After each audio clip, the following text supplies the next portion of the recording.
तो हमने next chapter start किया था Bose Einstein and Fermi Dirac statistics. Bose Einstein and Fermi Dirac statistics. इससे पहले हमने मैक्सवेल बोल्ट्जमैन स्टैटिस्टिक्स पढ़ी। वो एक क्लासिकल स्टैटिस्टिक्स है, लेकिन ये जो दोनों ही है हमारे पास फर्मी डिराक और बोस आइंस्टाइन, ये आपकी क्वांटम स्टैटिस्टिक्स है। तो मैंने बोला था जैसे कुछ अजम्पशंस हम मैक्सवेल बोल्ट्जमैन स्टैटिस्टिक्स को स्टार्ट करने से पहले हमने कुछ अजम्पशन लिए थे, तो यहाँ पे भी हम कुछ अजम्पशंस यहाँ पे कंसीडर करेंगे। तो पहले हम लेते हैं अजम्पशंस फॉर बोस आइंस्टाइन,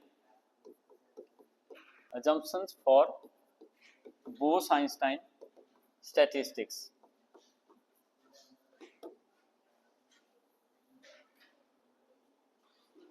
उसके बाद हम assumptions for FD statistics भी आगे करेंगे, और इनकी जो डेरिवेशन है वो हम अलग अलग यहाँ पे करते हैं। बोस आइंस्टाइन की डेरिवेशन अलग है और फर्मी डिराक की डेरिवेशन अलग है, लेकिन थोड़ा सा डिस्कशन यहाँ पे हम इकट्ठा दोनों का कर रहे हैं। बीच में भी हम बात करेंगे उन अजम्पशंस की। तो इसमें जो पहला अजम्पशन है हमारे पास बोस आइंस्टाइन का, वो हमारे पास है द पार्टिकल्स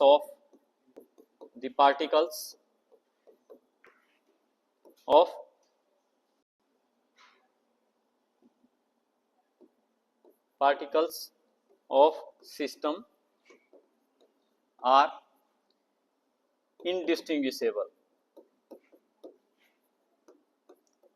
indistinguishable और आइडेंटिकल। ये चीज यहाँ पे इंपॉर्टेंट है कि अब जो आप सिस्टम कंसीडर करेंगे, उस सिस्टम के अंदर जो पार्टिकल होंगे दे आर नॉट डिस्टिंग्विशेबल, मतलब इनडिस्टिंग्विशेबल, या जिनको हम आइडेंटिकल बोलते हैं, एक जैसे देखने में। ऐसी चीजें जिनके बीच में हम बिल्कुल भी डिफ्रेंशिएट नहीं कर पाते हैं कि कौन सा पार्टिकल कौन सा है, सारे एक जैसे देखने को लगते हैं, उनको हम आइडेंटिकल पार्टिकल बोल देते हैं, या उनको हम इनडिस्टिंग्विशेबल पार्टिकल बोलते हैं। डिस्टिंग्विश होते हैं जिनको हम डिस्टिंग्विश कर सकते हैं, अलग अलग पहचान सकते हैं। लेकिन अब जो हमारा सिस्टम रहेगा, उस सिस्टम में जो पार्टिकल होंगे दे आर आइडेंटिकल और इनडिस्टिंग्विशेबल। पहले तो हमने गैस के मॉलिक्यूल लिए थे, और गैस के मॉलिक्यूल हमने सेल की से उनकी आइडेंटिफिकेशन कर ली कि इतने नंबर सेल पे ये पार्टिकल है, इतने नंबर सेल पे ये पार्टिकल है, तो उनको हमने डिस्टिंग्विश वहां पे बना दिया, उनको हमने डिस्टिंग्विशेबल कंसीडर कर दिया। लेकिन यहाँ पे पार्टिकल आपके इनडिस्टिंग्विशेबल होंगे। तो ये हमारे पास जो पहला जंक्शन है, क्योंकि जो फोटोन्स है हमारे पास, फोटोन्स बहुत स्मॉल पार्टिकल होता है, उनको उसको आप डिस्टिंग्विश नहीं कर पाते, तो इसलिए पार्टिकल इस केस में जो बोसोन सिस्टम है, फोटोन सिस्टम आप लेंगे तो वो हमारे पास जो है इनडिस्टिंग्विशेबल पार्टिकल हमारे पास होंगे। और जो दूसरा जंक्शन है वो हमने पहले भी किया हुआ है कि available volume of phase space can not be less then h³। तो बोलता है इस केस में जो हम फेज स्पेस सेल का साइज लेंगे, बोलता है वो साइज मिनिमम हमारे पास कितना हो सकता है, h³, उससे कम नहीं हो सकता। ये क्वांटम स्टैटिस्टिक्स कोई भी है, चाहे आपकी फर्मी डिराक है, चाहे बोस आइंस्टाइन है, दोनों के केस में ये जंक्शन आपका यही लगता है। तो बोलता है कि जो सेल आप बनाएंगे, कंपार्टमेंट के सेल बनाते हैं, तो उन सेल का जो साइज है, उनका उस सेल का जो वॉल्यूम है, वो वॉल्यूम आपका h³ से कम नहीं होगा। Minimum possible volume of the phase space in case of this Bose Einstein statistics will be h³। तो हम क्या बोलेंगे, it will be greater than और इक्वल टू h³। तो जो फेज स्पेस सेल का साइज है, वो इसका जो वॉल्यूम है फेज स्पेस का, वो इस केस में हमारे पास जो है h³ से बड़ा या h³ के बराबर हमारे पास होगा। और फिर जो तीसरा जंक्शन है हमारे पास, बोलता है कि any number of particle can occupy a phase space cell, any number of particle can occupy a phase space cell, कि सेल के ऊपर कोई कंडीशन नहीं है कि उसमें एक ही पार्टिकल आएगा या दो पार्टिकल। आप तो बोल देते हैं कि एक बेंच है तो एक उसमें एक ही आदमी बैठेगा, दो नहीं बैठेंगे। एक जगह एक चेयर है, उस चेयर में एक ही आदमी बैठेगा, दूसरा नहीं बैठ सकता। लेकिन यहाँ पे पार्टिकल आपके बहुत छोटे हैं, तो फोटोन जो हमारे पास फोटोन है उसका हम बोलते हैं कि रेस्ट मास एक तरह से होता नहीं। तो उस केस में एक सेल में जो आपका पार्टिकल होगा, एक सेल में आपके कितने भी पार्टिकल यहाँ पे आ सकते हैं, जितने मर्जी, कोई लिमिट नहीं है। ये एक अजम्पशन है यहाँ पे कि particles are very small, so we can place any number of particle in a given cell. तो कितने भी पार्टिकल आपके यहाँ पे जा सकते हैं। तो यही अजम्पशन हमने मैक्सवेल बोल्ट्जमैन के केस में भी किया था कि any number of particle can occupy a cell, कि कितने भी पार्टिकल जो हैं एक सेल में आपके पास आ सकते हैं। और फिर जो नेक्स्ट अजम्पशन है हमारे पास, वो है हमारे पास number of phase space cell, number of phase space cell is comparable to number of particle.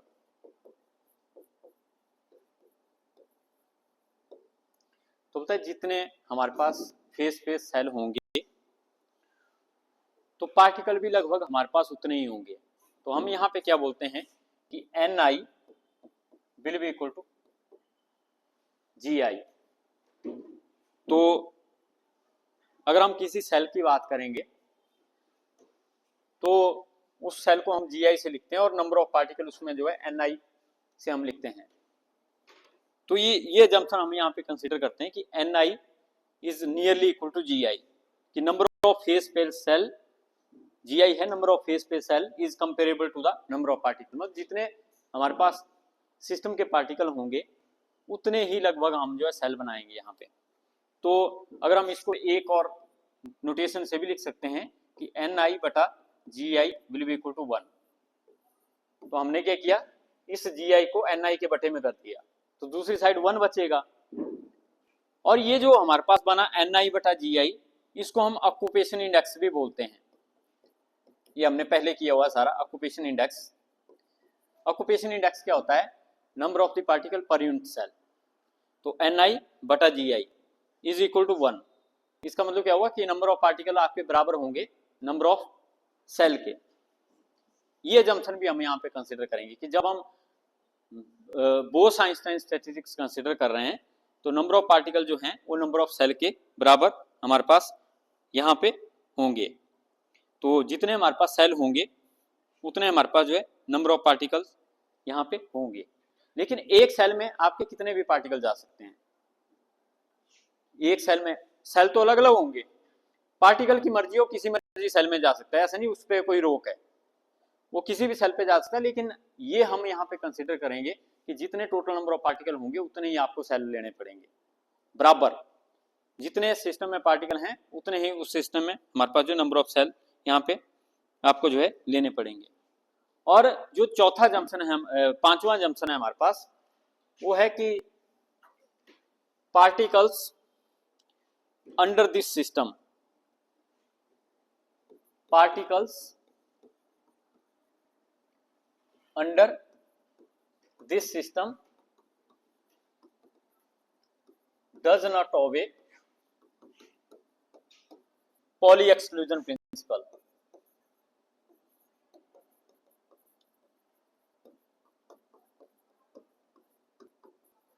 तो इसमें जो पार्टिकल आप ले रहे हैं वो पॉली एक्सक्लूजन प्रिंसिपल को नहीं ओबे करेंगे। तो इस सिस्टम में जो पार्टिकल होंगे आपके वो पॉली एक्सक्लूजन प्रिंसिपल को नहीं ओबे करेंगे। अब आपको पता है कि इसमें जो पार्टिकल हैं वो बोसोन्स हैं। और जो पॉली एक्सक्लूजन प्रिंसिपल ओबे होता है वो सिर्फ फर्मियंस के लिए होता है। आपने सुना हुआ इलेक्ट्रॉन कन्फिगरेशन जब आप लिखते हैं तो इलेक्ट्रॉनिक कन्फिगरेशन के केस में आप पॉली एक्सक्लूजन प्रिंसिपल स्टडी करते हैं। तो इलेक्ट्रॉन जो है एक फर्मियन है, वहीं पे पॉली एक्सक्लूजन प्रिंसिपल आपका ओबे होता है। और अगर आपको याद होगा कि पॉली एक्सक्लूजन प्रिंसिपल हमारे पास क्या होता है, तो पता है कि पॉली एक्सक्लूजन प्रिंसिपल होता है कि all the 4 quantum numbers can not be same for a 2 particle. कि अगर हमारे पास 2 इलेक्ट्रॉन हैं, तो उन दोनों इलेक्ट्रॉन के लिए ये जो 4 क्वांटम नंबर होते हैं एन, एल, एम एल और एस, ये दोनों के लिए हमारे पास जो सेम नहीं हो सकते। कोई ना कोई इनमें एक क्वांटम नंबर जो है डिफरेंट होता है। तो जैसे आप बोलते थे कि हमारे पास आप 2 इलेक्ट्रॉन डालते हैं तो इनके जो तीनों क्वांटम नंबर होते हैं एन, एल, एम, एल, वो तो सेम होते हैं, लेकिन इनकी स्पिन दोनों की डिफरेंट होती है। जो चौथा क्वांटम नंबर है, स्पिन क्वांटम नंबर, वो डिफरेंट होता ही है, एक की स्पिन अप एक की डाउन। तो इसलिए इसको हम पॉली एक्सक्लूजन प्रिंसिपल बोलते हैं कि all the 4 quantum numbers can not be same for 2 particles. और जो पार्टिकल है आपके यहाँ पे इलेक्ट्रॉन है, ये होता है हमारे पास पॉली एक्सक्लूजन प्रिंसिपल। या तो हम इसको एक और तरीके से डिफाइन करते हैं कि एक सिंगल स्टेट में 2 पार्टिकल नहीं रह सकते। दूसरी स्टेटमेंट इसकी है, एक सिंगल स्टेट में 2 पार्टिकल नहीं रह सकते। एक सिंगल स्टेट कौन सी हुई, N, L, M, L, S जिस स्टेट के सेम है वो होगी एक, लेकिन अगर इनमें से एक भी चेंज हो गया वो डिफरेंट स्टेट होगी। तो एक स्टेट में या एक हमारे पास जो स्टेट बनती है, एक स्टेट कैसे बनेगी, एन, एल, एम, एल और एस से, वो बन गई एक स्टेट। तो अगर ये चारों ही सेम हुए तो हम क्या बोलेंगे, वो सेम स्टेट होगी। लेकिन अगर मैं बोल रहा हूं कि यहाँ पे एक और स्टेट है जिसके भी N, L, M, L, S सारे सेम हैं, तो हमारे पास उस केस में यहाँ पे ये जो 2 हम बना रहे हैं, 2 अलग अलग, एक की स्पिन अप एक की डाउन, तो ये डिफरेंट स्टेट हमारे पास बन रही है। एक स्टेट ये होगी, एक स्टेट ये होगी। क्यों ये डिफरेंट, एस की वजह से। तो इस एस की वजह से यहाँ पे 2 डिफरेंट स्टेट हमारे पास बन रही है due to spin quantum number. एक बोलते हैं हम स्पिन ऊपर होगी, एक बोलते हैं हम स्पिन जो है नीचे की तरफ होगी। तो इसलिए ये 2 स्टेट हमारे पास यहाँ पे बन गई इनकी डिफरेंट। लेकिन एक स्टेट की हम बात करेंगे तो यहाँ पे एक स्टेट में आपके पास एक ही इलेक्ट्रॉन है।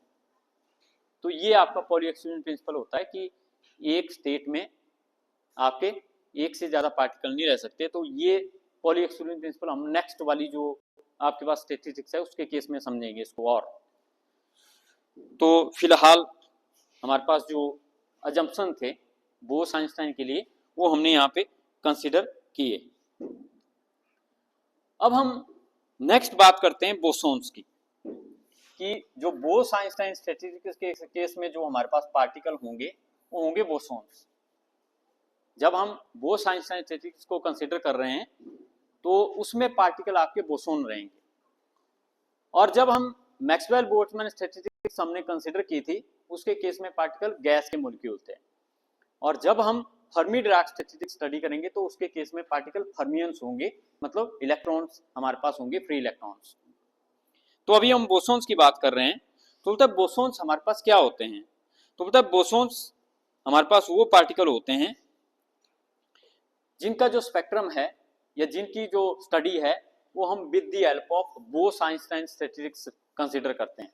बोस आइंस्टाइन स्टैटिस्टिक्स से उनकी हम जो है स्टडी करते हैं और ऐसे पार्टिकल उनको हम जो बोसॉन्स यहाँ पे बोलते हैं। और दूसरी मैंने इनकी डेफिनेशन पहले भी आपको बताई थी कि बोसॉन्स वो पार्टिकल होते हैं जिनकी स्पिन इंटीग्रल होती है, मतलब इंटीग्रल फॉर्म में होती है, H cross, 2H cross, 3H cross, 4 या 0 या H क्रॉस या 2H cross and so on.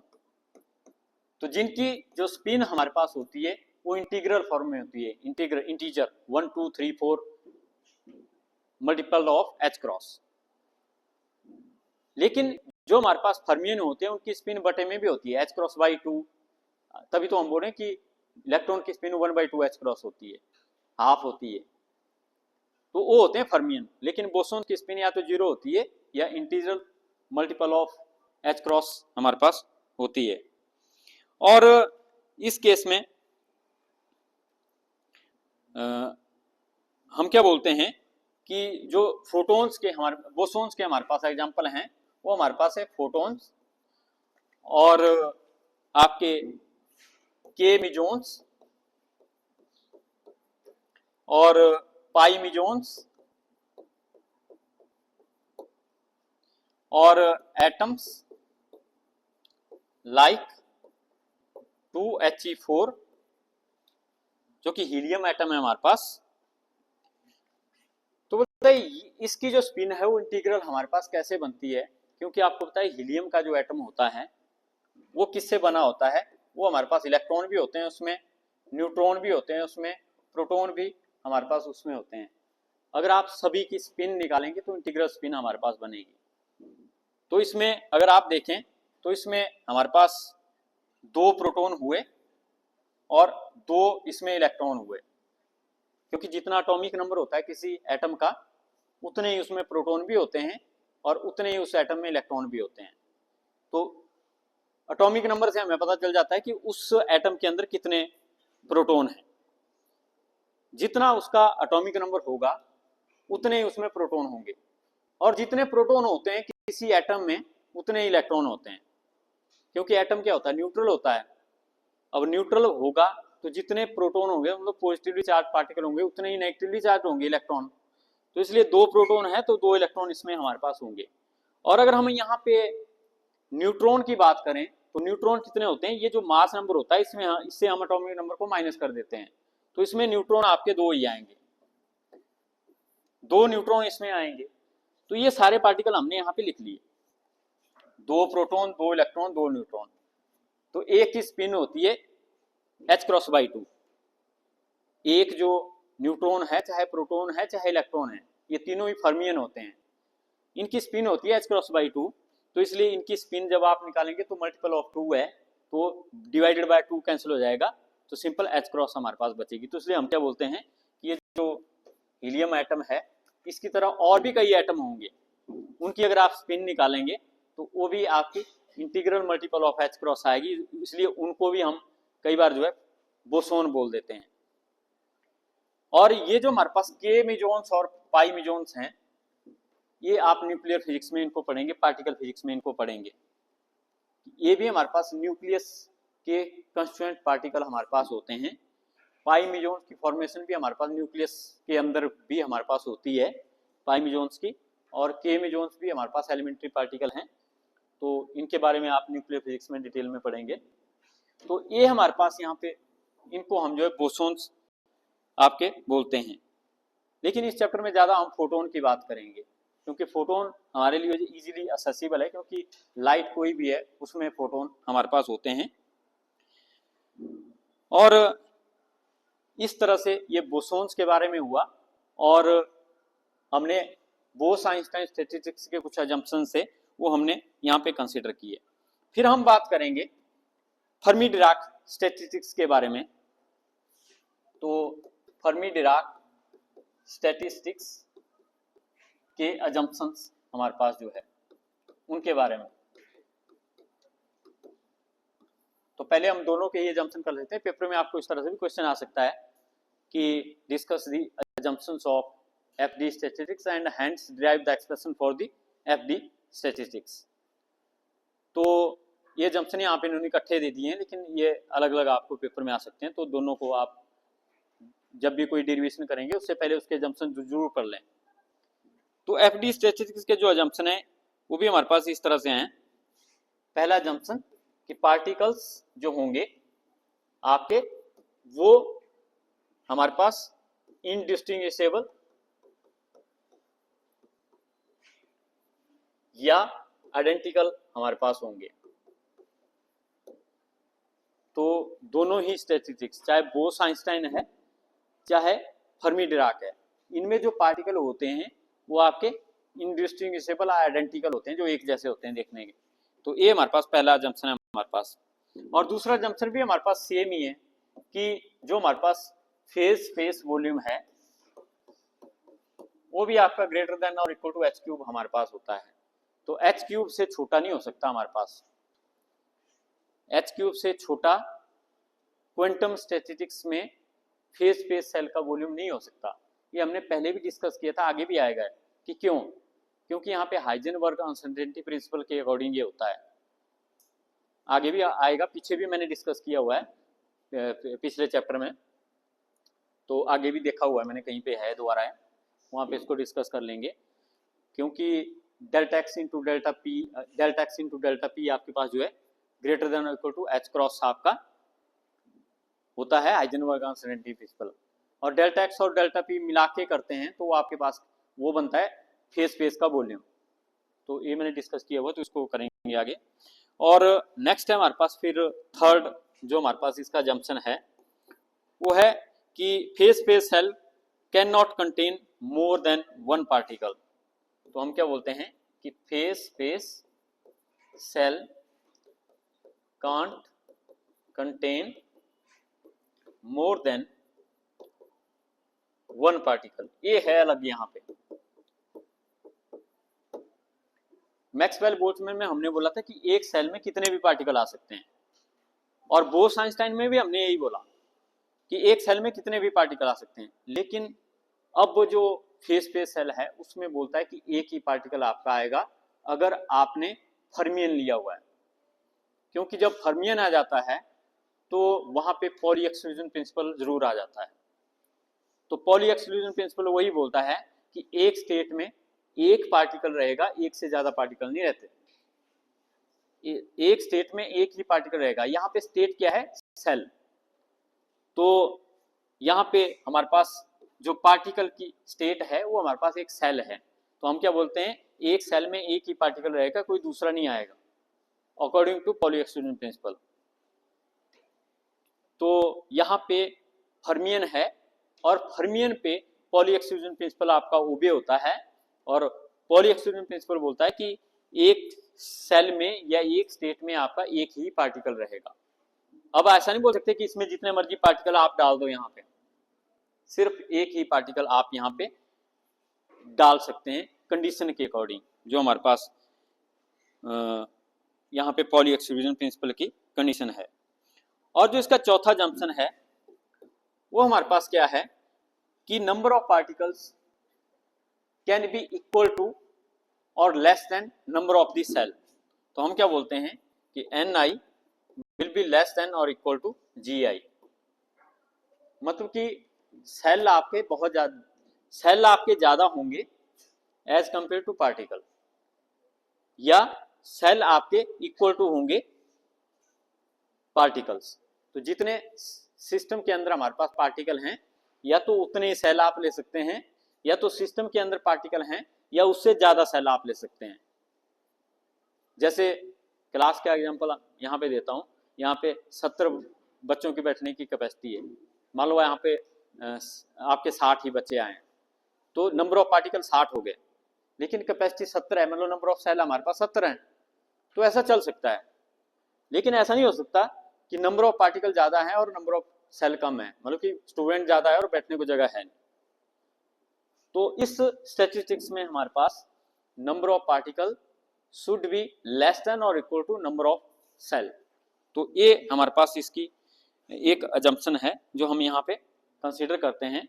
और नेक्स्ट तो वही है कि जो पार्टिकल्स हैं वो आपके ओबे पॉली एक्सक्लूजन प्रिंसिपल,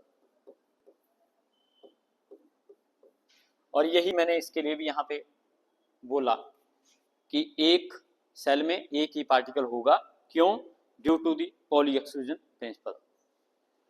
तो ये हमारे पास जो इस तरह से था हमारे पास। और जो फर्मियंस के हमारे पास एग्जांपल हैं वो हमारे पास अभी मैंने आपको दे भी दिए हैं, जो फर्मियंस कौन कौन से हमारे पास होते हैं।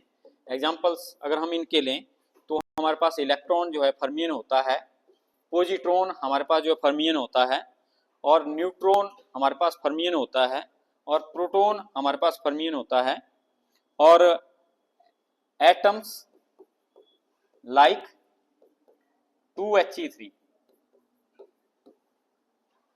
ये भी हमारे पास फर्मियन होता है। तो आपको पता है कि 2He तो आप इसको हीलियम बोलना था, लेकिन ये हीलियम का आइसोटोप है। आइसोटोप क्या होते हैं? जिनका एटॉमिक नंबर सेम होता है लेकिन मास नंबर डिफरेंट होता है, उनको हम आइसोटोप बोलते हैं। न्यूक्लियोफिजिक्स में आप बहुत चीजें स्टडी करोगे। तो यहाँ पे अगर आप देखें, यहाँ पे प्रोटॉन तो हैं 2, लेकिन न्यूट्रॉन होगा एक ही, 3 - 2 1, तो सिंगल न्यूट्रॉन की स्पिन होगी h×2। 2 प्रोटॉन की तो इंटीग्रल होगी, मतलब 2 प्रोटॉन की हम बोल सकते हैं कि 2 होगी, लेकिन एक न्यूट्रॉन की स्पिन करेंगे तो 1/2 हमारे पास होगी, जो कितना होगा आपके पास 5/2 बटे में आएगी स्पिन। तो जहां पे स्पिन बटे में आ गई वो फर्मियन हो गया, तो इसलिए 2He3 हमारे पास यहाँ पे फर्मियन है। तो ये थे आपके पास अजम्पशंस ऑफ बोस-आइंस्टाइन स्टैटिस्टिक्स और अजम्पशंस ऑफ फर्मी-डिराक स्टैटिस्टिक्स।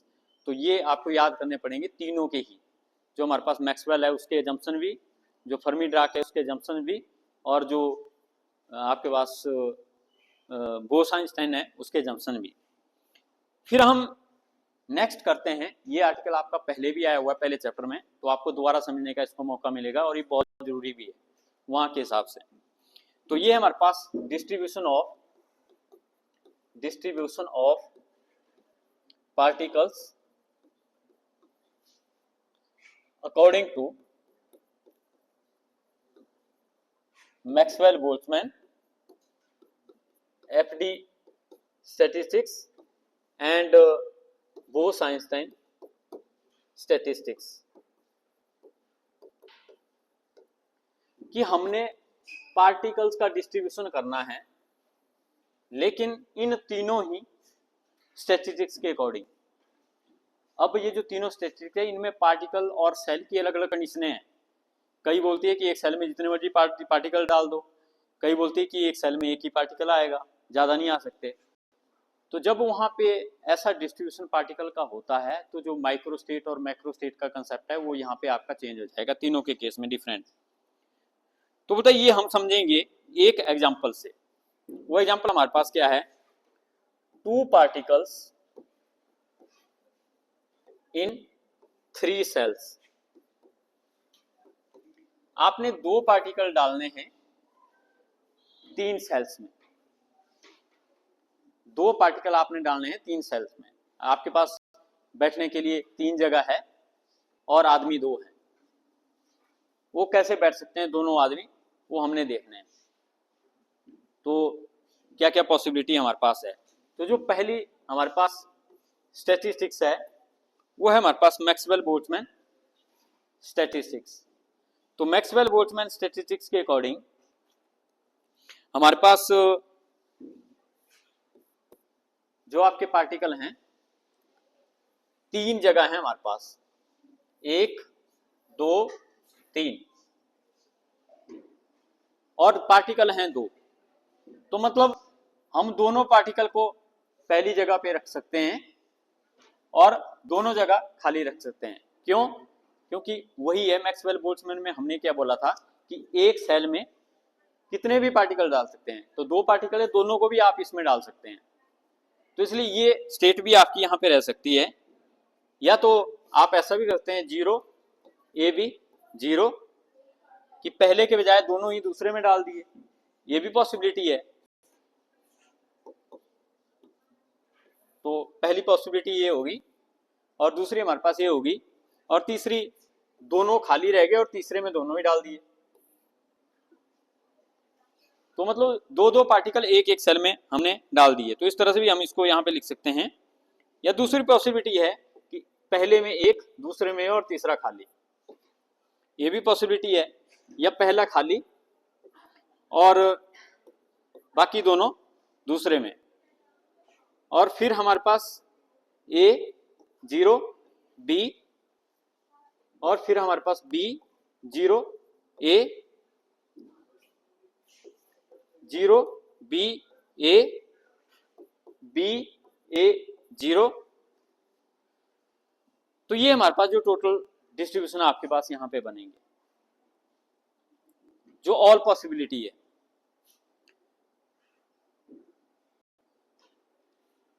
तो जितनी भी पॉसिबिलिटी थी वो हमने यहाँ पे लिख दी।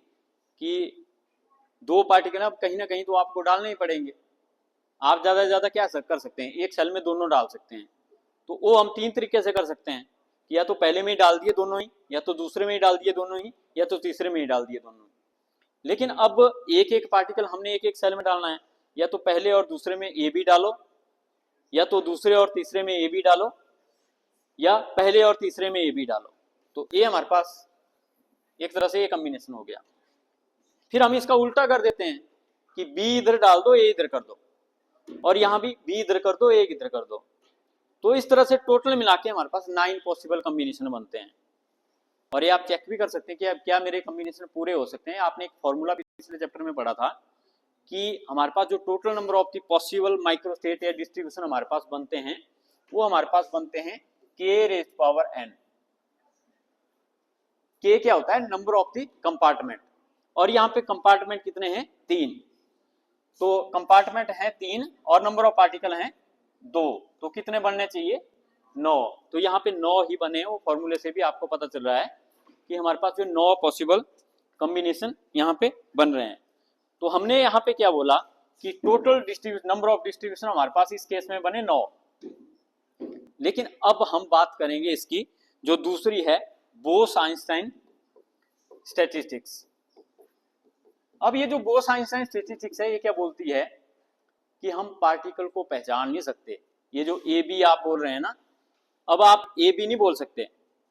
अब आप सीधा बोलेंगे कि ए की जगह भी एक सर्कल है, बी की जगह भी एक सर्कल है, और यहाँ पे ए की जगह भी एक सर्कल है, बी की जगह भी एक सर्कल है। तो जहां पे भी ए बी रखा हुआ है वहां पे हम इस तरह का कुछ सिंबल बना देते हैं, क्योंकि आप ना तो उसको ए बोल सकते हैं, ना तो हम उसको बी बोल सकते हैं, इस तरह से। और यहाँ पे भी, यहाँ पे भी, यहाँ पे भी, यहाँ पे भी। तो अब हमारे पास यहाँ पे जो आपकी यहाँ पे भी हमारे पास 2 सर्कल आएंगे। तो यहाँ पे जो हमारे पास पॉसिबिलिटी बनेगी वो हमारे पास बनेगी AA 0 0।